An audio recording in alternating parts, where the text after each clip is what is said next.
पूरे प्रदेश में जनता का जनमत समाजवादी पार्टी के साथ रहा। पश्चिम से लेकर के पूर्वांचल तक, उत्तर से लेकर के दक्षिण तक।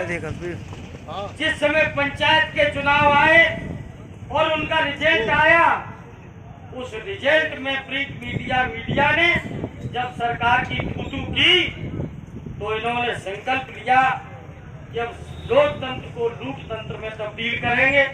और उसके बाद किस तरह इन्होंने सरकारी मिशनरी का प्रयोग करके और भारतीय जनता पार्टी के नेताओं ने लोकतंत्र को तार तार करके किस तरह पूरे प्रदेश में लूट मचाई, ये सारे लोगों ने आपने मीडिया और तमाम तरह से आपने देखा है। किस तरह मेरी माता बहनों को जो इस लोकतंत्र के पर्व में आहुति देने का काम कर रही थी, उसमें भागीदार होने का काम कर रही थी। पीलीभीत की घटना इसका आपके सामने प्रत्यक्ष प्रमाण है। मुझे पहले ही एक दिन पहले ही इस बात की शंका हो गई थी कि मेरे साथ कुछ अनर्थ होगा। और शंका तब हुई जब प्रशासन ने यह तय कर दिया कि सत्ता पक्ष के लोग 11 बजे से लेकर के 12:30 बजे तक डालेंगे और 12:30 बजे के बाद हम लोग, मेरा वोटर जाकर के वोट डालने जाएगा। मुझे उसी दिन ये शंका हुई और उसके बाद मैं निरंतर रात के 11 बजे तक अधिकारियों से संपर्क में रहा। मैं स्वयं रहा, सांसद जी रहे, जिलाध्यक्ष जी, और मैं इस बात को बराबर कहता रहा हमने कि यह तो फिर निर्वाचन आयोग का कोई ऐसा नियम नहीं है जहां पर दलीय व्यवस्था के अनुसार समय तय किया जाए, बल्कि लोकतंत्र निर्वाचन आयोग का यह नियम है कि वोटर आए और जाकर के वोट डाल के चला जाए। उसके लिए मैं बहुत संघर्ष किया, बावजूद इसके प्रशासन ने किसी भी कीमत पर कोई बात नहीं मानी। और ये केवल मैनपुरी जनपद में हुआ, न पड़ोसी जनपद में कहीं पर भी नहीं हुआ। अगर ये सिकंदरा या अन्य जगह पर भी हुआ होता तो हम लोग संघर्ष के बाद भी वहां भी जीत नहीं पाते।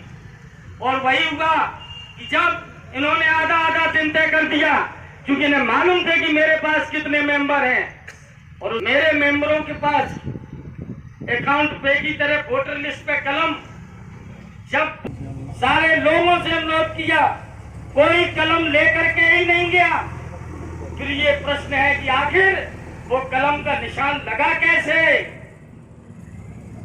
ऐसे चर्चा जहाँ गरीबों की पैमाइश नहीं की गई, मैंने डीएम साहब के आदेश कराए, एसडीएम साहब से चर्चा 5-5 बार कराए और इन प्रशासनिक अधिकारियों को टाइम नहीं मिला जो जरीब उनकी जाके खेत नाप देते, और एक बीडीसी और लेकिन आज तुमने जो करके दिखाया है, बहुत कुछ तुमने हमें सिखाने का काम किया है। और ध्यान रखना, उस दिन जब मैं निरंतर डीएम, कप्तान, सारे लोगों के संपर्क में था, हम थे, इंजीनियर साहब, अध्यक्ष जी, माननीय सांसद जी, इसके बाद भी मेरे सामने मेरी लूट हो रही थी।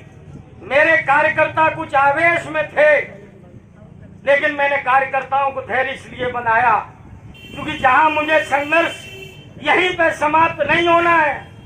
संघर्ष की आखिरी पराकाष्ठा, आखिरी दौर 22 में होगा। मुझे 22 तक आपकी वो गर्मी, मुझे आपका जोश संभाल के रखना है। कहीं उसके बीच में कहीं ऐसा न होता कि भारतीय जनता पार्टी या तमाम कोई विरोधी दल का व्यक्ति कोई आकर के हमारे बीच में घटना घटित हो जाती तो फिर फंसता कौन जिम्मेदार होता। और मेरे लोग तो ब्लॉक को इसलिए भी मैं सलामत रखना चाहते थे कि उसी ब्लॉक में दोबारा भी तो शपथ ग्रहण होनी है, दोबारा भी तो शपथ ग्रहण होनी है उसमें, तो निश्चित रूप से अखिलेश यादव